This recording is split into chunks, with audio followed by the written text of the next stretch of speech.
¿Qué tal, queridos hermanos y amigos? Otra vez nos podemos juntar, qué bueno que podemos disponer de este momento para abrir la palabra de Dios y ver en su palabra el consejo que Él tiene para cada uno de nosotros. Esta semana el Señor puso en mi corazón un pasaje, una porción bíblica de una manera particular y quería compartirlos con ustedes en esta oportunidad. Vamos a leer entonces en Marcos el capítulo 5, donde ahí hay un relato del Señor que seguramente conocemos. Marcos capítulo 5, vamos a leer todo el relato hasta el versículo 20 para ver qué tiene el Señor para nosotros con esta historia. Dice la palabra de Dios: vinieron al otro lado del mar, a la región de los Gadarenos. Y cuando salió él de la barca, enseguida vino a su encuentro de los sepulcros un hombre con un espíritu inmundo, que tenía su morada en los sepulcros, y nadie podía atarle, ni aun con cadenas, porque muchas veces era atado con grillos y cadenas, mas las cadenas habían sido hechas pedazos por él, y desmenuzados los grillos, y nadie le podía dominar. Y siempre de día y de noche andaba dando voces en los montes y en los sepulcros, e hiriéndose con piedras. Cuando vio pues a Jesús de lejos, corrió y se arrodilló ante él, y clamando a gran voz dijo: ¿Qué tienes conmigo, Jesús, Hijo del Dios Altísimo? Te conjuro por Dios que no me atormentes. Porque le decía: sal de este hombre, espíritu inmundo. Y le preguntó: ¿cómo te llamas? Y respondió diciendo: Legión me llamo, porque somos muchos. Y le rogaba mucho que no los enviase fuera de aquella región. Estaba allí cerca del monte un gran hato de cerdos paciendo, y le rogaron todos los demonios diciendo: envíanos a los cerdos para que entremos en ellos. Y luego Jesús les dio permiso, y saliendo aquellos espíritus inmundos entraron a los cerdos, los cuales eran como 2000, y el hato se precipitó en el mar por un despeñadero, y en el mar se ahogaron. Y los que apacentaban los cerdos huyeron y dieron aviso en la ciudad y en los campos, y salieron a ver qué era aquello que había sucedido. Vienen a Jesús y ven al que había sido atormentado del demonio y que había tenido a la legión sentado, vestido y en su juicio cabal, y tuvieron miedo. Y les contaron lo que habían visto y cómo le había acontecido al que había tenido el demonio y lo de los cerdos, y comenzaron a rogarle que se fuera de sus contornos. Al entrar él en la barca, el que había estado endemoniado le rogaba que le dejase estar con él. Mas Jesús no se lo permitió, sino que le dijo: vete a tu casa, a los tuyos, y cuéntales cuán grandes cosas el Señor ha hecho contigo, y cómo ha tenido misericordia de ti. Y se fue, y comenzó a publicar en Decápolis cuán grandes cosas había hecho Jesús con él, y todos se maravillaban. Hay una región que aparece en este relato, una ciudad y una región. La ciudad Gadara, la región Decápolis. ¿Qué era Decápolis? Decápolis se encontraba entre el este y el sureste del mar de Galilea. Era una región formada por 10 ciudades, de ahí el nombre. Era inicialmente un territorio que se había dado a Manasés cuando se repartió el territorio ahí en Números 32. Hoy, en el día de hoy, la mayor parte de ese territorio, 7 de esas 10 ciudades que estaban en ese territorio pertenecen a Jordania. Ahora, 300 años antes de Cristo, este territorio fue conquistado por Alejandro el Grande, y que fue el que fundó, ¿no?, la región de Decápolis. Ahora, en los tiempos de Jesús, esta región era una región semiautónoma en varios aspectos. Tenía su moneda, su sistema de tributos, su calendario, que era totalmente aparte del de los judíos. ¿Cómo era la gente de Decápolis? Según la tradición judía, y remarco esta palabra tradición porque para un judío la tradición era tan importante como la historia o como la ley. Estaban al mismo nivel, aunque no sean ni historia ni ley. Pero para ellos la tradición era tan importante como esas dos cosas. Volvemos a lo que decíamos. Según la tradición judía, esta región había sido habitada en la antigüedad por las 7 naciones que Israel desplazó en la conquista de Canaán. Ahí en Deuteronomio 7, se mencionan estas 7 naciones que eran los amorreos, los cananeos, los fereceos, los gergeseos, los heteos, los heveos, los jebuseos. Todas esas naciones en la tradición judía eran los habitantes de ese lugar. Ahora, esta tradición no estaba tan rigurosa con la historia por dos motivos. En primer lugar, porque en la conquista de Canaán Israel no termina de sacar a todas las naciones que habitaban la tierra. Y aparte, ese lugar no era una zona extraña o fuera de Israel. Esa parte inicialmente pertenecía a Manasés. El segundo motivo es porque en 300 años de conquista, primero griega, después romana, la zona era habitada mayormente por quienes fueron sus conquistadores y algunos del lugar, con una cultura totalmente helenística.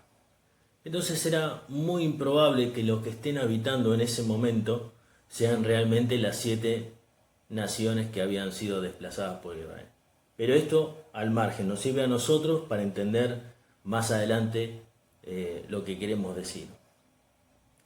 Estas personas tenían dioses paganos, templos paganos, costumbres paganas. Un ejemplo demuestra nada más. No solo comían cerdo, algo que para los judíos estaba totalmente prohibido, sino que aparte de criarlos, sacrificaban cerdos, los usaban en sacrificios, y aparte adoraban al cerdo. Todas las abominaciones posibles para los judíos estaban en Decápolis. Si nosotros tenemos en cuenta que a los samaritanos no los trataban ni les dirigían la palabra solo por ser, entre comillas, una raza impura, haberse mezclado con los habitantes de otras naciones, imagínense lo que era para un judío Decápolis. Era el reino mismo del diablo. Probablemente, cuando en la parábola del hijo pródigo mencionan la provincia apartada, están hablando de Decápolis, porque ahí se apacentaban cerdos. Ahora, ¿por qué decimos todo esto y hacemos esta introducción sobre Decápolis? Es para que entendamos que ningún judío iría a visitar ese lugar. Ningún judío, teniendo en cuenta todo esto, iría a visitar ese lugar. Pero claro, ahí estaba Jesús, que no era un judío tradicional, y decide ir a Decápolis junto con los discípulos que estaban con él. ¿Qué habrán pensado los discípulos? Si años más tarde Pablo tiene que reconvenir a Pedro, ya apóstoles, los dos, porque tuvo una actitud medio discriminatoria, podríamos decir nosotros, cuando unos judíos se acercaron, él estaba hablando con los gentiles, se acercaron a unos judíos y de repente dejó a los que no eran judíos y se fue con los judíos, se apartó de los que no eran judíos, una actitud que Pablo le reprocha. ¿Qué habrá pensado en ese momento? Cuando era muy reciente conociendo a Jesús. Encima, parece ser que por el relato que el que primero baja de la barca fue Jesús, pareciera, y los primeros que lo vienen a recibir fueron 2 endemoniados. Bueno, el relato que leímos nosotros dice 1, pero Mateo, que fue testigo presencial de esto, dice que fueron 2 los demonios que salieron a recibirle. Probablemente Marcos y Lucas lo que hacen es centrarse en aquel endemoniado que fue protagonista del hecho. Lo cierto es que Marcos habla de uno en particular y dice que este endemoniado vivía entre los muertos. Nadie podía hacer nada con él, nadie podía controlarle de ninguna manera. Él mismo dice que se autodestruía, se lastimaba.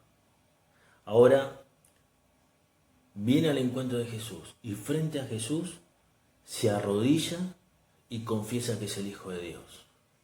Y yo miraba esto y decía, qué autoridad y qué poder hay en el Señor Jesús. Por otro lado, los fariseos se acercaban a Jesús y le pedían señales del cielo, mientras que los demonios reconocían que era el Hijo de Dios. Y pensaba también en esto, qué terrible es la religión, cómo ciega muchas veces el entendimiento y nos quita del propósito real de Dios. Pero sacando esto de lado, el resto del relato lo hemos leído. Los demonios al mandato del Señor salen, entran en los cerdos. Dice el relato de Marcos que son 2000 cerdos que se caen del acantilado, del peñadero, se ahogan en el mar. Para que tengamos una idea de lo que esto representaba, los dueños de los cerdos perdieron en minutos, al día de hoy, a valores del día de hoy, más de 20 millones de pesos. La gente se asombra, pero también tiene miedo. Y es como que le dicen a Jesús, muchas gracias, pero acá, de este lado, los negocios son los negocios. Nos importa más los 2000 cerdos que perdimos que esta persona. Así que por favor retírese. Me imagino los discípulos tan asombrados como vos y como yo al leer el relato. Pero Jesús tuvo una conducta siempre de no estar donde no lo quería. No abrir las puertas que no le abrían. Y se retira. Para nosotros decimos, bueno, qué lástima. Terminó ahí el relato. Pero lo cierto es que nos deja a nosotros 3 desafíos muy sencillos, pero a la vez muy contundentes. 3 desafíos que nos deja la visita de Jesús a Decápolis. El primer desafío, aprender lo que nos está enseñando Jesús. El segundo desafío, escuchar el llamado de Jesús. El tercer desafío, experimentar el sentir de Jesús. En primer lugar, aprender lo que nos está enseñando Jesús. Jesús enseñaba muchas cosas. Algunas, la mayoría, hablando, y muchas con actitudes, entre líneas. Y yo pensaba que tanto tenemos que aprender de Jesús. Y a veces pensamos que la Biblia nuestra comienza en la carta a los Romanos. Doctrina sin Jesús la terminamos convirtiendo en religión. Y tanto Jesús como Pablo y el resto de los apóstoles condenaban la religión y la religiosidad. Es que, volviendo al relato, lo que Jesús nos enseñó a lo largo de todo su ministerio y también ahora, es amar sin juzgar. Es que el reino de los cielos no tiene ninguna importancia ni nuestra nacionalidad, ni nuestro currículum, nuestras costumbres, nuestras virtudes y aún nuestro prontuario. No tiene ninguna importancia. Miren lo que Jesús les enseñaba entre líneas. ¿Cuál fue el mayor ejemplo de fe? Un centurión romano, Lucas capítulo 7. Yo me imagino Simón el Celote eh, rasgándose las vestiduras, un nacionalista. Un celote era un guerrillero que quería volver a tomar el control de Palestina, que estaba bajo el dominio de los romanos. Un nacionalista extremo que le digan que el mayor ejemplo de fe era un romano. Me imagino a Juan y a Jacobo, que querían tener el primer lugar, que querían ver quién se sentaba al lado del Señor, escuchando que el mayor ejemplo fue de un centurión romano. Sí, un pagano y un usurpador romano fue el ejemplo, el mayor ejemplo de fe que puso el Señor. Dice, en Israel no hallé la fe que tuvo este hombre. ¿Quién fue el primero en entrar al cielo con Jesús? Un homicida, el ladrón de la cruz. Entendemos por lo que dice la Biblia que fue homicida. Ahora, el ladrón de la cruz, sí, no fue aquel que hizo mérito, aquel que siguió a Jesús hasta la muerte, no. Fue uno que vivió su vida fuera de la ley y que estaba recibiendo el castigo que merecía. Ese fue el que entró en el cielo detrás de Jesús. Hoy estarás conmigo en el paraíso. Qué paradoja. Mire lo que enseña Jesús. ¿Quién fue el primer evangelista? Y nosotros tenemos la idea de que los primeros fueron los apóstoles que los envió, pero eso fue después de este relato. El primer evangelista fue un ex endemoniado que ni siquiera pertenecía al pueblo de Israel. Ni siquiera era judío. La misión de los discípulos venían después, pero este ex endemoniado empezó a contar lo que Jesús hizo con él, sencillamente. Y dice al final del relato que todos se maravillaban. Y vean el progreso, capítulo 7. Jesús decide pasar nuevamente por Decápolis. ¿Y qué pasa? Le traen a un sordo mudo. Lo que nadie se pregunta es ¿quién le trajo el sordo mudo a Jesús? Si era una región totalmente pagana. Seguramente aquellos que habían escuchado lo que hizo con el endemoniado. Y dice al final de ese relato del capítulo 7 que ya todos los que habían ido tras Jesús empezaron a divulgar su fama. Y le decían que no diga nada, pero era imposible, se divulgaba su fama. Y llegamos al capítulo 8, también en el mismo lugar. Y ya son 4.000 personas que durante 3 días están escuchando a Jesús. Y después viene la pesca milagros, la multiplicación de los peces. 4.000 personas escuchando a Jesús durante 3 días seguidos. Ahora,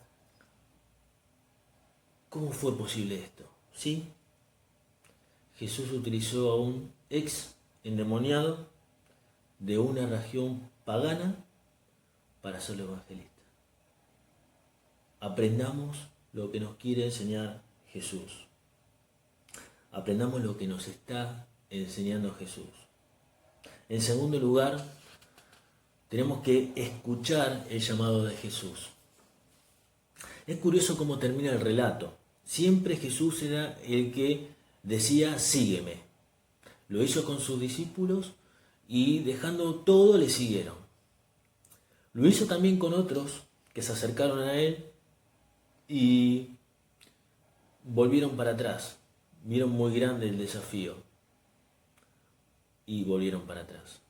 Pero en este caso, el ex endemoniado es el que le dice, quiero ir con ustedes, quiero ir con vos. Y Jesús, a pesar de su ruego, le dice que no. Le dijo, parafraseando, esta vez no te toca venir, te toca ir. Ve a los tuyos. ¿Cómo le hubiera gustado a esta persona acompañar a Jesús? ¿Cómo le hubiera gustado verle obrar milagros en otros, en otras personas. ¿Cómo le habrá gustado sentarse a escuchar en el templo sus enseñanzas, sus debates con los fariseos? ¿Cómo le habrá gustado quizás compartir una Pascua o alguna de las fiestas de los judíos con Jesús? Qué distinto que hubiera sido eso. Sin embargo, antes que nada, escuchó y obedeció lo que Jesús le estaba diciendo. Porque para él Jesús tenía una misión. A nosotros nos encantan los cultos. Nos encanta el tiempo de reunión en que nos juntamos, alabamos a Dios, nos gusta alabar a Dios, disfrutamos de la alabanza, disfrutamos cuando abrimos la palabra del Señor. Es el tiempo que ahora estamos extrañando. Y esto es bueno para nosotros, es esencial para nuestra vida. Pero un día Jesús les dijo a sus discípulos, es hora de cruzar a Decápolis. Y al único fruto que tuvo en esa región, le dijo, no es tiempo de venir, es tiempo de ir. El segundo desafío es escuchar el llamado de Jesús. Hora de ir a Decápolis, para vos y para mí. El tercer desafío es experimentar el sentir de Jesús. Cuando Jesús llama a Mateo, ahí en Mateo capítulo 9, lo podemos leer, se queda a comer en su casa junto a otros publicanos, y ahí están los fariseos que le dicen a los discípulos, ¿cómo puede ser que Jesús se quede a comer con publicanos? Entonces Jesús, antes que nada, les responde, los sanos no necesitan médicos, sino los enfermos. Y remata diciendo, vayan y entiendan, vayan y aprendan lo que significa misericordia quiero y no sacrificio. Quiero misericordia, vayan y aprendan lo que significa. Y nosotros necesitamos experimentar lo mismo que nuestro Padre y que nuestro Señor. Ser movidos a misericordia. Cuando el padre recibe al hijo pródigo, y termino con este ejemplo, dice la Biblia que se echó sobre su cuello y le besó. Una imagen hermosa. Pero tenemos que tener en cuenta que cuando el padre recibe al hijo que se había ido, el hijo estaba sucio y estaba con el olor de los cerdos que había apacentado. El hijo había malgastado todo su dinero y su vida. Lo había abandonado. Lo que había sucedido había sido por las consecuencias de sus actos. Sin embargo, el padre no tuvo en cuenta nada de esto, lo abrazó y lo besó. Esto es misericordia. Y hoy, vos y yo, y todos como iglesia, nos encontramos parados frente a la entrada de Decápolis, escuchando que el Señor nos dice, aprendan lo que les estoy enseñando. Escuchen que los estoy llamando. Experimenten lo que yo siento, porque quiero misericordia. Que el Señor te bendiga y nos bendiga.